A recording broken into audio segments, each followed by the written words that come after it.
Hi, today is another day when we are on this program to empower young people.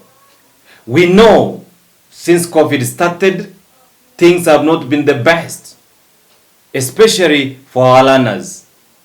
This has been a concern to me and to most parents, even to those who take care of learning institutions. We are aware that for these months, especially in our country, having learners outside, they have so much challenges.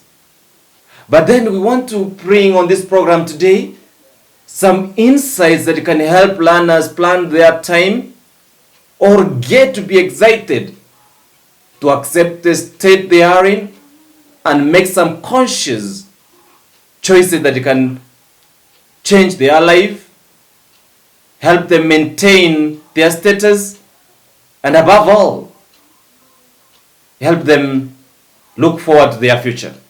We have a guest who has love for learners and has got some insights. Together, we want to bring them to you. I want to welcome her so that she can speak to you. Welcome. Thank you very much, Father Dennis, for having me in the show. My name is Anne Rita Njagi. I'm a wife, married to Simon Washira, and together we have been blessed with 3 children, Christopher, 15 years, Felix, 9 years, and Christiana, 8 years. I grew up as a firstborn child in my family, though I was born as a second child, because my elder sister, who was born a special child, passed on in her early years. So that's why I'm saying I grew up as a firstborn, but originally born as a secondborn. I grew up as a child of parents. Both of my parents, Christopher and Joan, are retired teachers, and I owe a lot to them in as far as my education and my practice as an educator is concerned. I'm also a Christian. I worship at Our Lady of Mount Carmel and St. Charles Lwanga Goroi Catholic Parish. I have been an educator for the past 17 years, and for those 17 years, I have just worked in the university sector, basically working with young adults and adult learners who come into the university for various programs. But that aside, I've also had an opportunity to interact with young people in various forums, having had opportunity to be a guest speaker or to train students in secondary schools on various topics of interest to them. Great, Rita. And I'm happy what you have said, that you are raised of both parents who are teachers. Can you give us an experience that you have from parents who are teachers? What have you learned from them as a parent first, before you tell us how it has impacted you as an educator? One of the things I learned from my parents is about excellence. Excellence.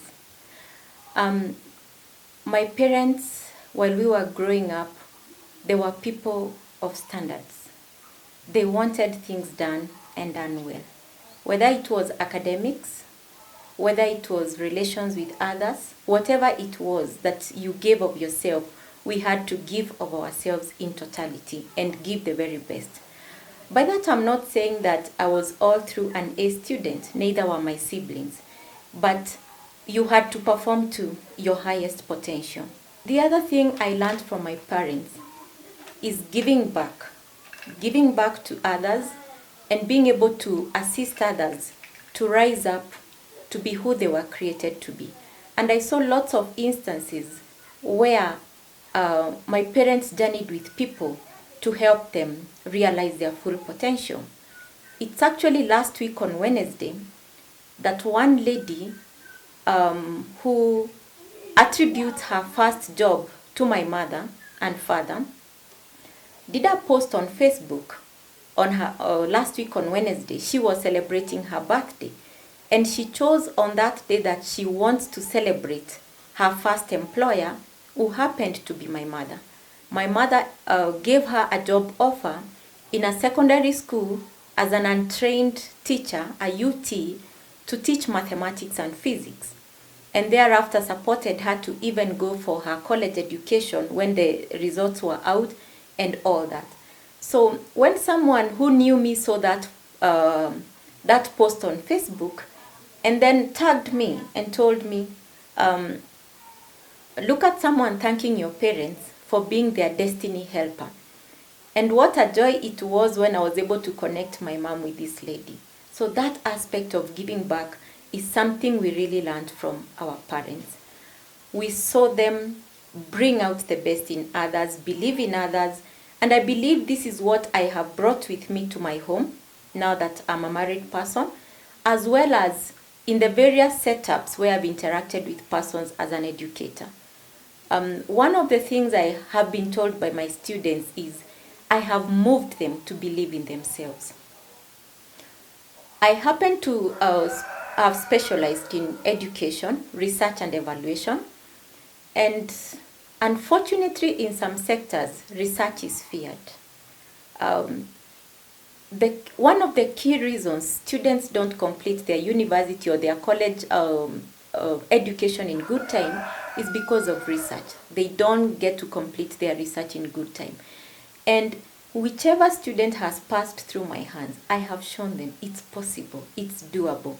And what a joy it is usually for me, and also a very humbling experience when they're able to come back and say, you made me believe in myself, you made it seem easy and doable. So these two, among others, I attribute them to my parents. Let me also single out the aspect of prayer. Both of my parents are Catholics, and I've also been married to a Catholic. And all along I went to Catholic public schools in my formation. And the aspect of prayer was really emphasized. I also owe my prayer life to my late grandmother, maternal grandmother, may her soul rest in peace. She really nurtured us to be people who pray and people who believe in the power of prayer. And it's the same thing in my own humble way that I pass on to my children as well as other people I come into contact with. Because without God, we are nothing, and nothing will come out of nothingness. Great, Dr. Rita.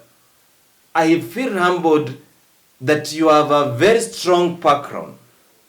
And as you have pointed out rightly, first what you have learned from your parents, and I guess this kind of learning was not in a classroom setup, that they loved education. They supported those who wanted to grow. And now you have talked about your grandmother who taught you to pray. Today we have young people who seem to be confused, especially this period they are at home. Why do you think such values, maybe they may not pick what you picked from your parents, but getting themselves to be grounded on any value that they may know or also introduce them to are necessary in life? Thank you, Father Dennis, for that. As social beings, as persons created in the image of and likeness of God, our God is all good. Our God is powerful. Our God, even when He created the world, all He created, He saw that it was good. And if all this goodness He created in the physical things we have in our world, what other level of goodness did He put in us, His creation, we who are created in His image and likeness? So for me, I connect the values to our Creator, to our Father. And in all this goodness that He created for us, and in all this greatness that He made in us, we have no choice but to follow up in His ways. We have to co-create with Him. And one way of co-creating with Him is abiding to His teaching, abiding to His command, so that we value that which He values. When we have these values, they are godly values, they are human values, they connect us with one another. And that way, we are able to live our destiny. Each one of us is able to live their purpose, their divine purpose, as they were created by God. And there are very many values. I know I just singled out a few, what was a priority for me. But there are so many values that we need as human beings that the young people need to acquire, whether they are getting them from their parents within the family setup or other people they relate with in the extended family or wherever else they pick them up within their socialization circles.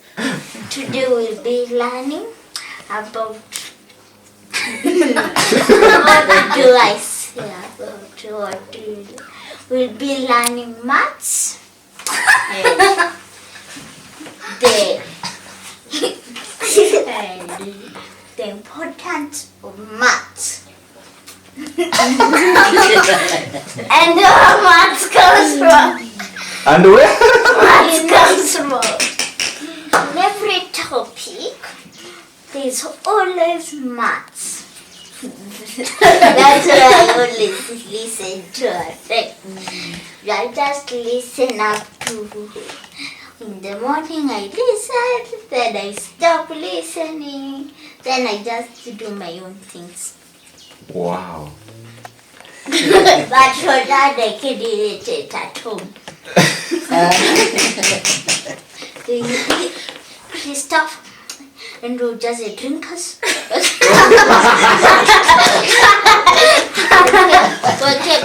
Weke ng'ombe maji na ufeed kuku.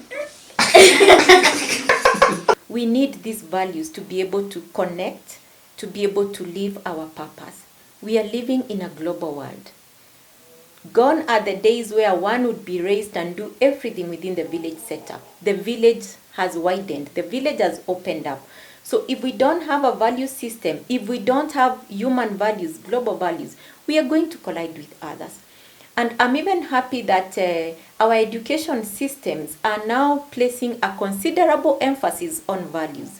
Take, for instance, the competence-based education. One of its core components is the values. If we look at the Constitution of Kenya, we also have the values there. Come to our churches in the process of specialization as the different pastors and priests minister to us. They are evangelizing us in the values that will lead us to be that which God created us to be. And none of us was created to be a lesser being. We were all created to be great as our Father is great. So I'm welcoming the young people.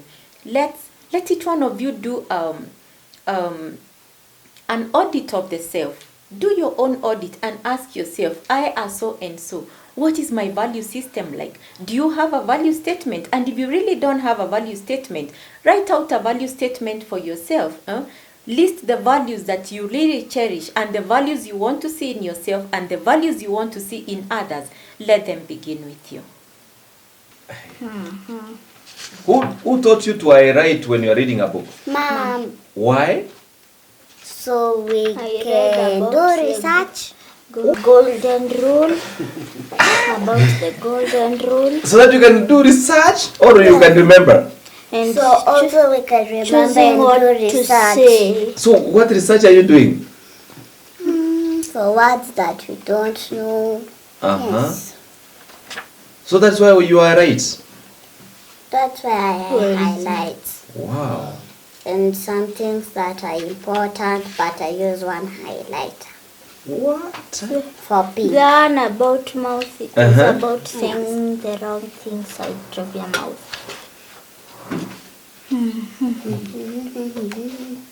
So, when did you start reading books? Maybe. This book we got it on September 18, 2020. Unajuaje? My birthday is on 18. So It's saying, Yeah. have you heard the saying, count to 10 before you say anything, or count to 10 before you do anything? This little bit advice trains you to wait too patiently Do nothing until you can say or do the right thing. It keeps you from losing temper or hurting someone physically or with your words. The Apostle Paul faced his share of insults and people lying about him, but Paul was patient and advised. What advice does he give about how you should respond to people who say things that hurt you? Wow. So how should you respond to the people who hurt you? You just count to 10. 1, 2, 3, 4, 5, 6, 7, 8, 9, 10. The person will know. After that, Then you Yeah. then you think a little bit, then you can say Okay. what you want. so you don't say anything until you count up to 10. Wow. Now where was it was about, but the person who it's talking about is called Just. Good, Dr. Rita. And I'm really getting to be humbled that learning is going to start with what most of us we didn't expect. It starts right from the home. It starts from where we are. In my book, Our Whole Life is a Mission Determined by Now, I have on page 18 an article I've written, The Power of the Now Causes Conscious Aging. Now, if we know the power of now, we'll know what we should do right now, and if we should do it rightly, it will cause us to grow gracefully. But as if that is not the end, when this thought struck me, I asked myself 3 questions that are in this book.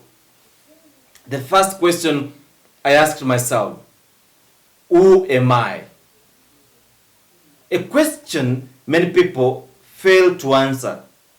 But that is the question, as you said, will connect us with our values and above all with our Creator, who should be the source.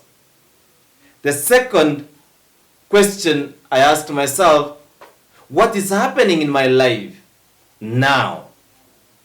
As we can look at the young people outside there, ask them, are you conscious of what is happening in your life? And the third question is, when I'm conscious about what is happening in my life now, then I ask, what do I want in life? So, in other words, the now gets me to become conscious of myself, that goes to bring me aware to do something, the awareness of doing something that leads me to my future. When you talked about the value statement, my statement is simple. I'm always ready to listen to you, to empower you. Underline the word listening. I've listened to people. In fact, when I got this insight, I thought I would only listen maybe to a handful of people. In a period of time, I found myself getting surrounded up to 3,800 people now that I have contact on my phone. That is all about the risk I took. Learners are there with this challenge of the now. They need to get their values right. What will you tell them? Father Dennis, I want to congratulate you. You have a good value statement. And I have witnessed for the time I have known you, you build on your value statement and move out to the world to have this influence or impact on other people. I know of your formation of the listening community. And this reminds me of a statement that was made by one of my students 2 years back during an occasion we had, and this particular student was sharing an experience in one of the international schools where they had gone for a certain program. And he told us in the gathering where we were that one of the things he learned in the international school where he was is to listen, to be available to listen, and especially to listen to the young people. So congratulations for that and keep it up. Coming to my own value statement. My value statement is excellence is attainable. It's all about setting goals and converting them to reality. Let this be your lifestyle. So to make it simple, excellence to be your lifestyle. And I went ahead and put this in the form of a bookmark. And this is the message I pass on to young people and other persons when I interact with them. Let excellence be your lifestyle. Now, talking about the power of the now, and I recall there is one author, the name is escaping my mind, who wrote a book about the present, the gift of the now, because it's really what we have. We are not sure of tomorrow. Yesterday is gone. So we have to make the best of today. We have to make the best of the now, of the present moment. And this is timely, given what has been happening in our world following the COVID-19 pandemic.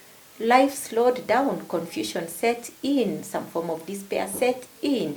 And some people shelved goals, shelved plans, waiting for COVID to go. But COVID doesn't seem to be going. So what do we do with the now? I want to encourage the young people out there who feel like it's all lost, especially when you look that active learning has not been taking place in the schools. We are torn in between whether schools are opening or not opening, whether we are ready to interact. Can we seize this particular opportunity? There is so much learning that is going on and can go on at the present moment in the circumstances we find ourselves. Take, for instance, within the home. This is the moment to learn from our parents and the people we interact with in the family context or in our neighborhoods. Whether it's a skill a young person is going to pick up, like cooking or cleaning, learn it now. You're not going to have another time. This is not a rehearsal that you're going to have another time to learn that skill. So let's capitalize on the moment we have now and learn whatever else we are able to learn. Not only for the young people, but even for us as parents, as grown-ups. Let us learn from our children. Let us learn from the young people we are interacting with. I'm a very patient person, but my patience has been stretched during this COVID-19 pandemic by my children, and my patience is growing out of my interaction with them, because despite my standards of excellence, I have to give them room to be innovative and to do whatever they want. So last week I had a meeting and I was in my room for the meeting, and I come from the meeting and I meet the kitchen all messy. But our two young children had prepared fruits, and good fruits, and put them on skewers and even arranged them on a dish. So behind my back, I'm looking at the messy kitchen and knowing I have some cleaning to do here, and it's been a long day for me with virtual meetings. But at the end of the day, I appreciated the thoughtfulness.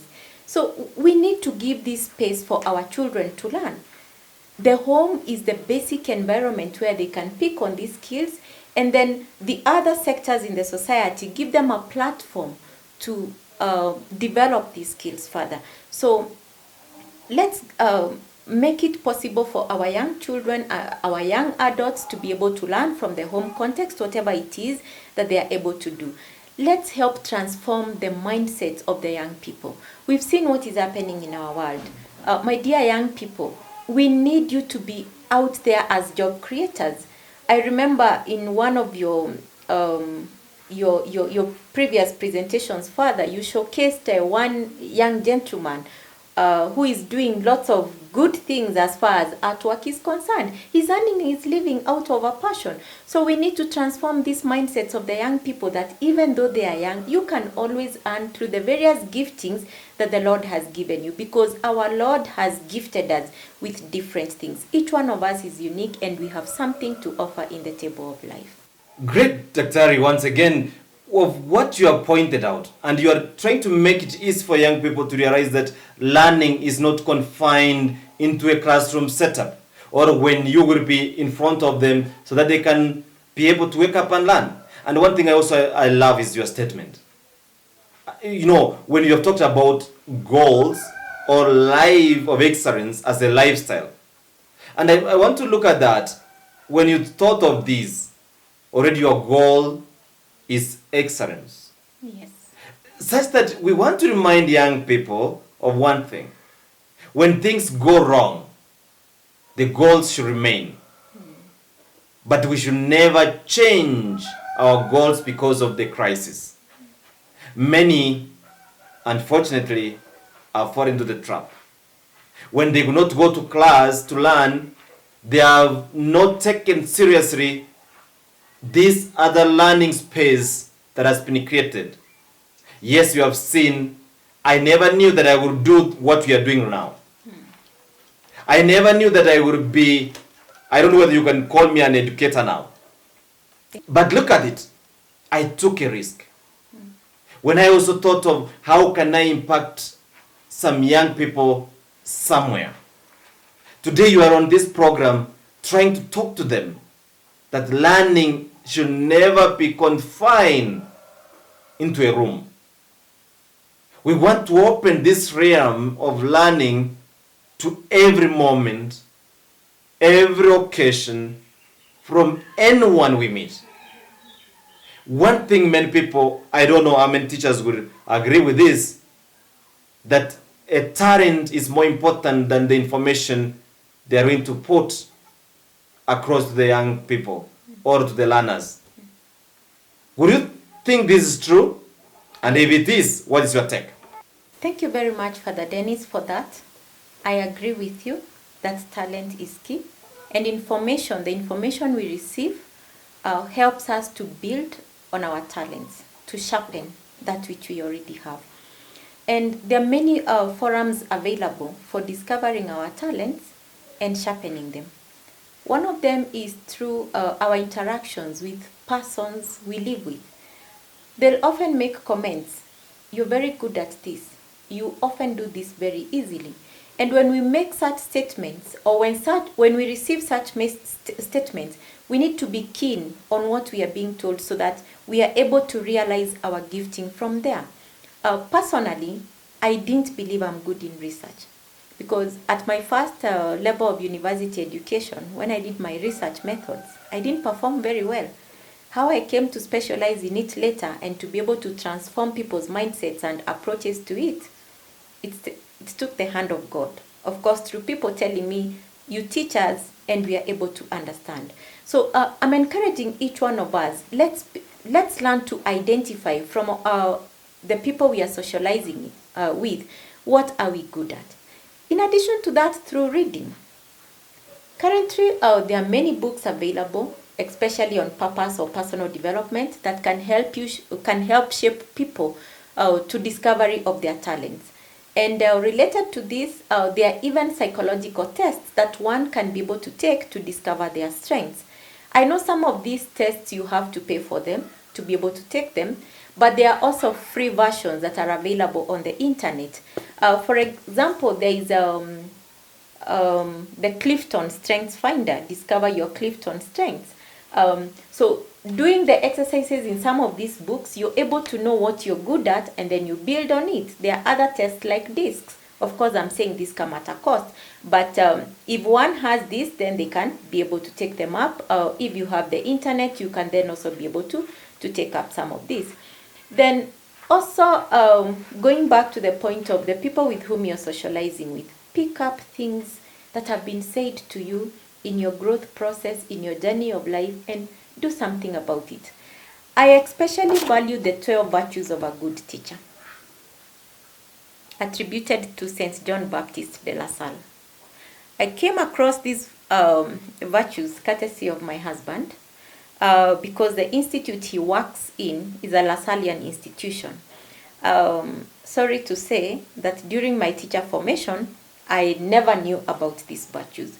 But since knowing about them, I actually endeavor that when I go to class, when I interact with my learners, I want to be this to them. I want to be, and not just to my learners, but to everyone else. So in short, I am agreeing with you, Father, that yes, talent is more important, but we need the information to discover our talents and to build on them.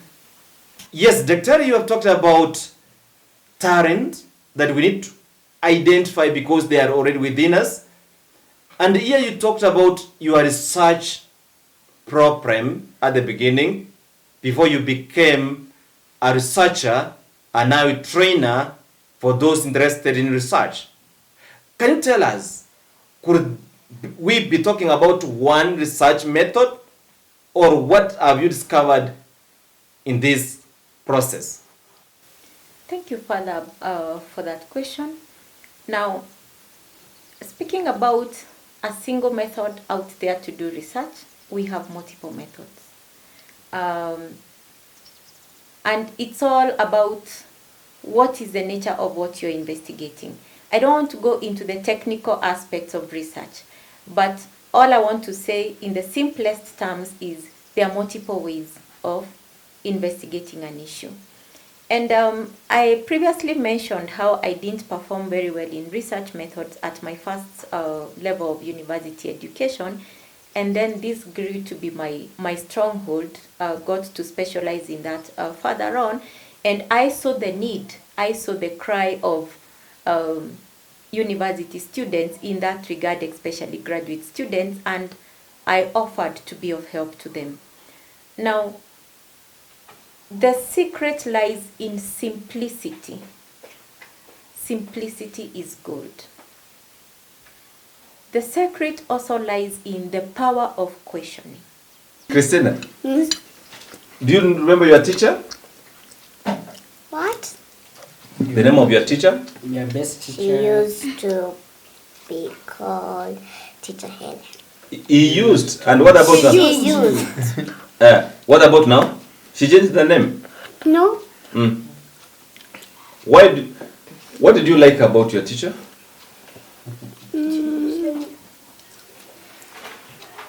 On Friday, sometimes she used to give us sweets.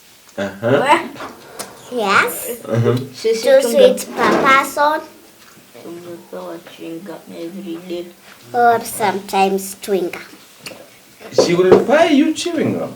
Yeah. Why? Because you were the best. You do good works during the week. During the week. So what did you do during that week to begin that? I used to write well. Right well? Alafu once in a while In your class, were you the top? Yes, I was. Nilipodanganywa. When Christiana graduated from preschool, she won the award for the most disciplined girl.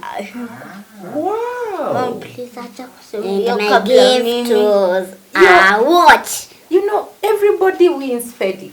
That's why you are not given a gift. Everybody wins. And you have ever brought a medal for sports. Isn't it? Hiyo ilikuwa ya Bakita alinipea. You brought a certificate. Yes. I bought also one certificate. You brought one certificate. Yeah, from camp, 2. I think. 3.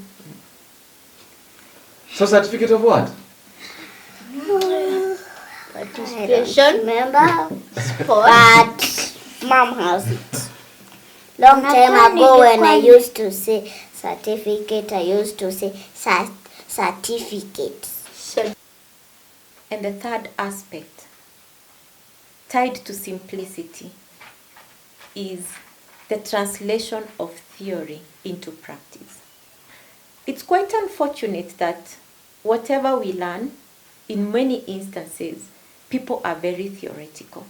And we don't journey with the learners, or we don't journey with the people we are coaching, or the people under us who are acquiring these skills from us.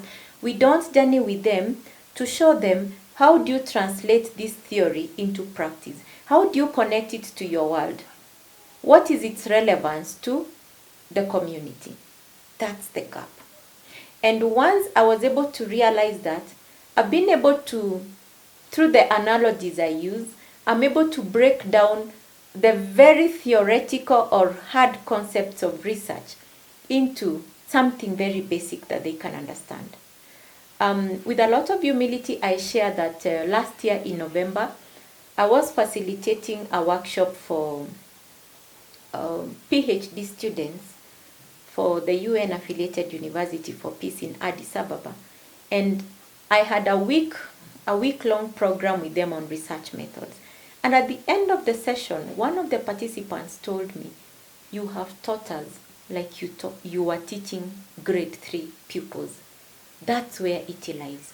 Break concepts into the simplest manner so that from the simple, people can now build onto greater things or whatever else they want to build on. So let's start in a simple way. Let's learn to question. You have interacted with our children. You have seen they want to question one another. They want to engage one another. Let's have that opportunity to question, because it is in questioning that you grow. There is power in questioning.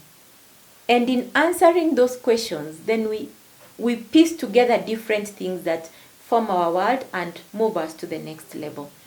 Let me also mention that in my response to the challenges of university level students, I have come up with a program where I train students on research methods, specifically how to translate the theoretical knowledge they acquired in class into practice.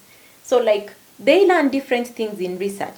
They get good grades, A's and B's, but when it comes to writing the proposal, they are not able to move forward. So I have that program. It's now in its second month. I launched it last month.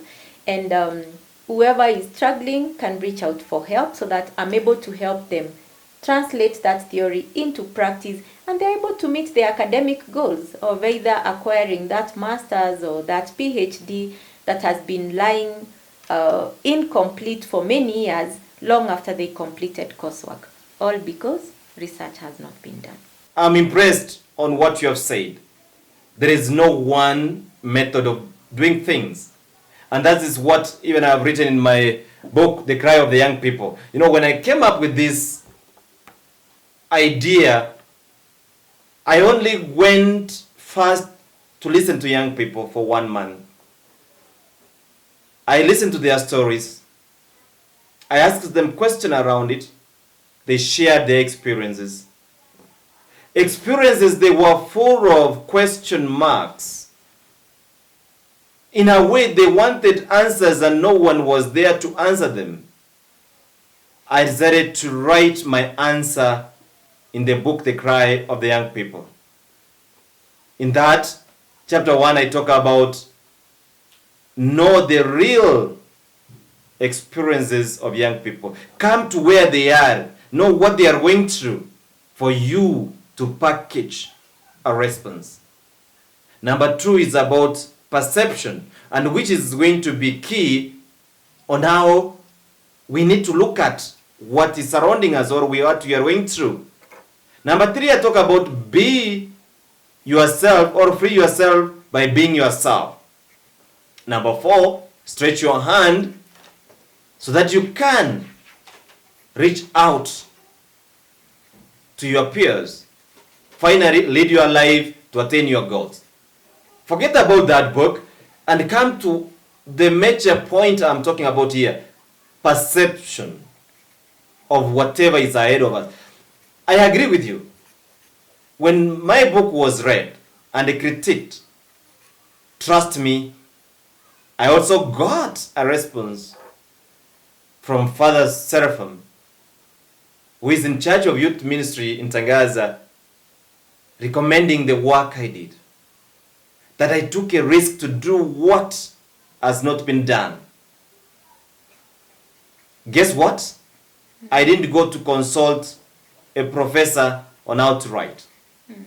But when I wrote through that questioning method, listening to the responses, I got the attention of a professor. I agree. Now, that's where I want to come back to you and give us a message. Why all learners, young, and those who are not young but interested to learn, they need to have the right perception about education and how we should acquire it. Thank you, Father Dennis, and I want to congratulate you on the publication of your 4th book, The Cry of the Young People. I know the book has been well received, especially by the young people. I've seen the following on social media in regard to this, and how you're even unpackaging the book for them.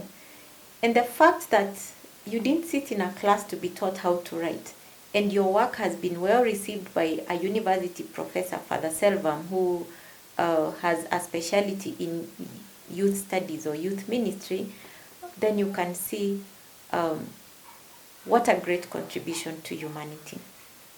Now, speaking about perceptions, we have different perceptions and misconceptions, and I know the young people at various levels don't get to agree with the older, with their parents. They believe or they visualize us to be old school. We don't understand them. And for ourselves, we think they are children, and we have seen better days. We are more experienced, so they need to listen to us and follow our ways. But we need to have candid conversations. I recently came across this book. I haven't read it, but the title moved me to buy this book. The book you wish your parents had read, and your children will be glad that you did. I'm looking forward to reading this book. And through reading, we can grow ourselves as parents, and the young persons can also grow themselves, so that we are able to get to a middle point, a mid ground, and assist one another. There is some goodness in what we the old see, and our old thinking, or as it is put by them. And they also have their point. But it's through communication and connecting that we can address the misconceptions we have of one another and journey with these people to realize their full potential. I want to emphasize and really encourage the young people. Please discover who you are. Be yourself. Don't be a replica of someone else. Appreciate yourself as you are, with your unique giftings as God has created you, and make something out of it. I appreciate the innovation, the creation with the young people, and how I wish we could have many more coming up. So whether it's with the arts, like I often see my young ones doing, they do some coloring once in a while, they'll do some modeling outside. Last week I saw them plant flowers in worn out mud boots of their dad, mud boots I was going to dispose. We have to encourage this innovation, because we need to get rid of the mentality that when I have my certificates, that is when I'll knock somebody's door and seek for a job. Be a job creator right from where you are, linking now back to the aspect of the power of the now, which we already spoke about. So let's come together, let's be open to critique. Not criticism, critique. I'm sure, Father, even with your book, you have received critique that has helped you grow.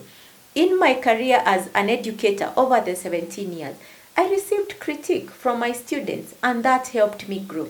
I encouraged my students to tell me what they liked about my lessons, what they liked about my delivery, and what they did not like. Those were 2 key questions I asked: what you liked best and what you liked least. And it's out of that sincerity of my students that I've been able to grow myself to where I am today. So within our value system, let's value receiving feedback. And let's know that it's not always that the feedback will come to soothe or caress our ego. Don't always expect to be told, well done, my faithful servant. Also appreciate to be told, my servant, Even here, you can pull up your socks. And really, for you, the young people out there, I want to encourage you. Identify your talents. Do something out of them. Make money, make wealth out of it. Change lives, change communities out of whatever gifting you have. By the time the paper comes from the schools, yes, because you'll need the paper in one situation or another, you'll already have made of your other giftings. And remember, even we have various instances in the Bible where we are told the Lord asked the people what they had. Remember the feeding of the 5,000? They brought the loaves of bread and they brought the fish. And Jesus blessed and they multiplied. So what do I have? A gifting in writing, a gifting in guiding students in research, a gifting in gardening, a gifting in artwork. Make use of it. I want to give my own example. Recently, I gave some retreat. And I always ask 3 questions at the end of my period to stay with the people. What did you like? What did you not like? What will you recommend? I tell you, when I read the feedback, I got this one. I didn't like the way you speak too loud. I said, Jesus. Now, speaking, thank God, it happens if I don't have a mic, I'm safe. But on that occasion, I realized that somebody realized that I was too loud. I asked myself, is this something I need to let go? Or is somebody didn't like this? Sometimes we fail in life because when we don't also critique ourselves. Can I put what I'm good at, start developing? The only thing I know, I should never be so confident at any moment because I will lose the opportunity to become better. Yes. And I know this, my today's best is the greatest enemy of my tomorrow's better. I have always left myself, even in this. I know not everything we're going to do perfectly. But one thing I will never underrate is the time we have created, the message we are bringing to the young people. That's why I also remember the story of the 2 sons in Luke chapter 15, 11 to 32. This young man went to the father asking his portion. In fact, because of curiosity, I can say, like many young people, the father never hesitated to give what belonged to him. And immediately he got it. He went to a faraway country, squandered everything. And we are told rightly, when he came to his senses, when those who surrounded him had already gone, he remembered what happens in his father's house. He went back. But there was a brother who never left the father. He got mad to see the father embracing the lost sheep. And here the father said, you have been all around with me. All this is yours. Was it not necessary for us to celebrate our lost? Today, we know, as we think that the young people are not doing it right, will we say that we are ready to welcome them, guide them the way you are doing in your research program, the way I'm doing in my listening program? And today, we are putting our message to guide young learners. What if we thought that they are lost? What if we thought that we should blame the government for closing schools and forget the opportunity we have now? That is where we need always to question ourselves, that let us also become our own self-critics. Let us question what we are doing, what we are not doing, and what we should be doing. And this brings to me, Dr. Now that you have shared this information, what message do you have that has made you grow in the service of the young learners? Father Dennis, I want to congratulate you that you made good use of the feedback that you received. And I prefer to use the term evaluation, because within evaluation, there is a value creation or the value addition process to what we are already doing. So the feedback you received from the various participants of your workshops, conferences, name it, you have made good use of it to advance in whatever you are doing. And how I wish that each one of us can be open to the feedback we receive. I've also made use of the feedback I have received in my journey as an educator, even in my journey as a parent, as a spouse. I endeavor to always improve on myself based on the feedback I receive with those I am interacting with. Now, my message to all of us, especially we who are dealing with the young people, I want to address this from 3 categories. The first category is that of the parents. We as parents, we have to give that listening ear to our children. In as much as we believe we are right, in as much as we perceive that they are going through identity crisis to discover themselves, which is rightly so, can we listen to them? Can we journey with them? Can we welcome them back like the prodigal son when there are those opportunities to welcome them back? Let's not tire, because we need them and they need us. And we have to give them that support, that anchorage towards a beautiful future, the beautiful future we have foreseen for them, and which we can only hold their hands and they trend towards it. Then the next group of people is educators. Again, I am in this group of the teachers. We have such a God-given responsibility that we cannot isolate ourselves from. When the children are not in school, they are in our hands as educators. What are we preparing them for? What message are we giving them? I like posing questions. That's why I'm putting this in the form of questions. What are we providing for our learners? What will they remember us for? You remember the other day I invited you to a session I had, and you heard the different things people are sharing about what they remember their teachers for. So what do we want our learners to remember us for? What can our learners take away from them? And I also want to emphasize that given the challenges of modern day family life, we take in the place of surrogate parents as educators. Some of these learners who come to us, they're coming from different families, and they may not have experienced the love of a father, the love of a mother. They will get it from you as a teacher in that little space that the education institution has provided. So can we play our cards and play it all? Can we be guided by the 12 virtues of a good teacher and bring out the best from these learners? Lead them to the truth who is Christ. And then to the larger society. Again, I see myself as part of the larger society. And in this larger society, of course, we have everybody else as a stakeholder in the development, the personal development of every young person.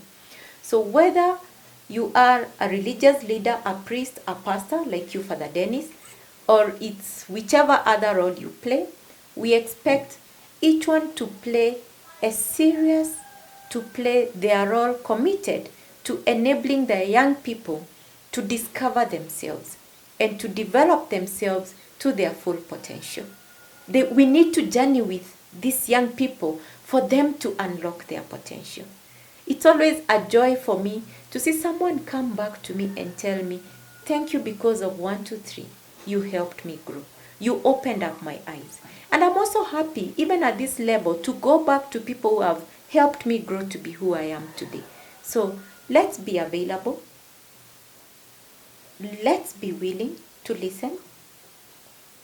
Let's be willing to hold the hands of the young people and bring them up. Let we be the stepping stones of that bright future that the Lord has for them. Having had this session with Dr. Rita on how you need to change your perception or you need to develop yourself and start learning to learn a great deal to become the person that you are supposed to be, especially when this time we have no more running in the learning institutions, yet an opportunity has occurred to our lives that we need to keep sourcing, to keep gathering pieces of information that are related with our goals. I have always said this in this youth empowerment program. I want to reach 100,000 young people in the next 5 years. You may think this is a dream, but it has started becoming a reality because today I have Dr. Rita already promising you that together we are empowering young people. I want to believe, Doctor, what you have shared, and maybe if there's something you want to give to these young people before we wind up, it is welcome so that they may know even whether how they can reach you for any consultation if they have a need. Thank you very much, Father Dennis, for having me in the show. This is timely, very significant, given that in the month of October, specifically on 5th October, we celebrate the World Day of Teachers. So you now understand why I say it's timely, getting to be in the show in the month of October when we are celebrating teachers, and I am a teacher. I want to encourage everyone out there who is in need of help to identify their support circles and to be willing to reach out for help. For the young people, those going through tertiary level education and you're working on your research proposals and you're facing challenges of translating your theory to practice, feel free to sign up for my Research Connect program. The details are herein together with this particular show. You have my email address and my phone number, and feel free to reach out for help. I will be able to journey with you towards realization of your academic goals. To the young people in other setups not doing research, I also run trainings for secondary school students on a number of issues: goal setting, self-awareness, time management, decision making, among many other aspects. So feel free to reach out to me as well as to Father Dennis. We will be glad to journey with you and to offer you the support you require. And most importantly, please believe in yourself, take responsibility for your actions. We say that leaders take responsibility for their actions, and you're leaders in your own capacity. Leadership begins with the self. So take responsibility for your growth.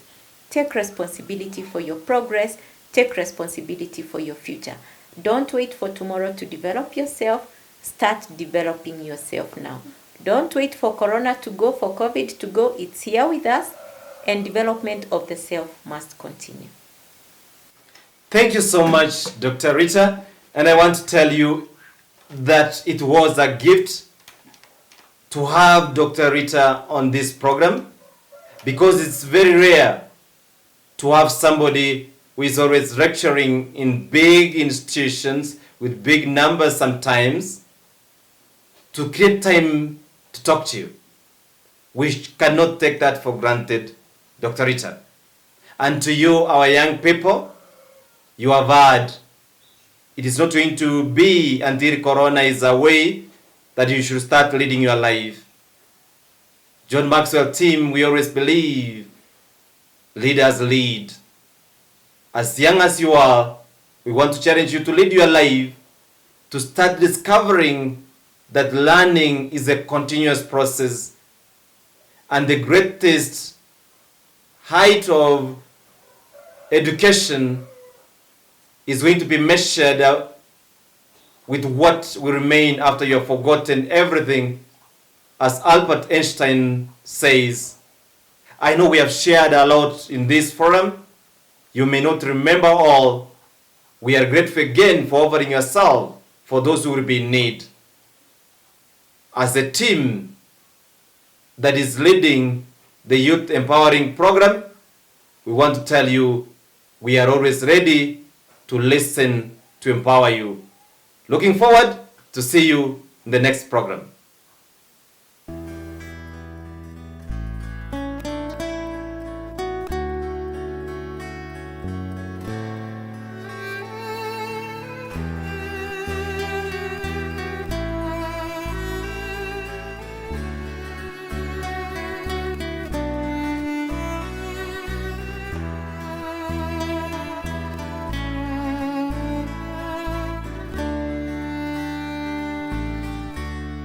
Jesus, I believe.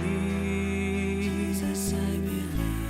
Jesus, I believe. Jesus, I believe. Jesus, I believe. Jesus, I believe. I believe.